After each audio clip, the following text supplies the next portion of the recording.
आजकल बहू हमसे पूछती ही कहाँ है। जो हम उसे बताए हमारी दी हुई सलाह तो उसे बेकार लगती है।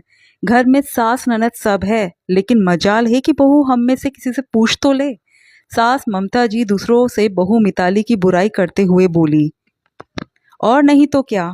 आजकल की लड़कियां तो खुद को ही समझदार समझती है और बाकी दुनिया को बेवकूफ। बड़ों की सलाह तो उन लोगों को जैसे काटने दौड़ती है। एक तो खुद पूछेंगे नहीं और ऊपर से फिर बाद में कोई समझाएगा तो काटने दौड़ेगी।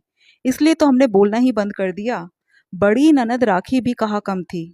उसने भी कहा, सच में मेरी मम्मी पापा का ही जी जानता है कि वो कैसे निभा रहे हैं भाभी के साथ। वरना ऐसी बहू के साथ निभाना हर किसी के बस की बात नहीं होती। मुझे तो मेरे मम्मी पापा की चिंता ही लगी रहती है। छोटी ननद ने कहा, रहने देना बेटा। तू क्यों दिल पर ले रही है। तुझे तेरा ससुराल भी संभालना है।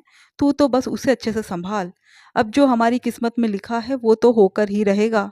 अब ऐसी बहू पल्ले पड़ी है तो उसी के साथ निभाना पड़ेगा। सास बेचारी बनते हुए बोली,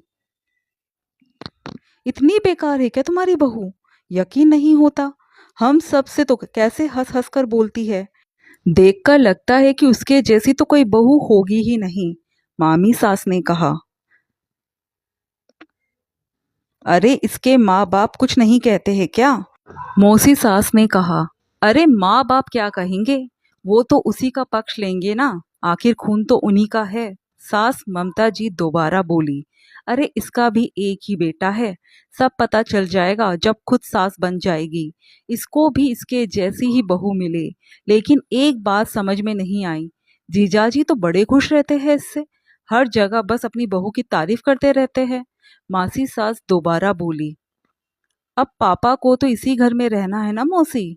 अपने घर की बात कोई बाहर बताना चाहता है क्या। और आपको तो पता ही है मेरे पापा तो शुरू से ही सीधे साधे रहे हैं। जैसा मिल रहा है उसी में खुश रह लेते हैं। और फिर ले दे करके आगे पीछे यही बहू है। कोई दूसरा बेटा भी नहीं और दूसरी बहू आ जाएगी। बड़ी ननद ने जवाब दिया, आज मिताली और समीर के बेटे का 5वां जन्मदिन था। मिताली और समीर ने मिलकर काफी अच्छा आयोजन किया था।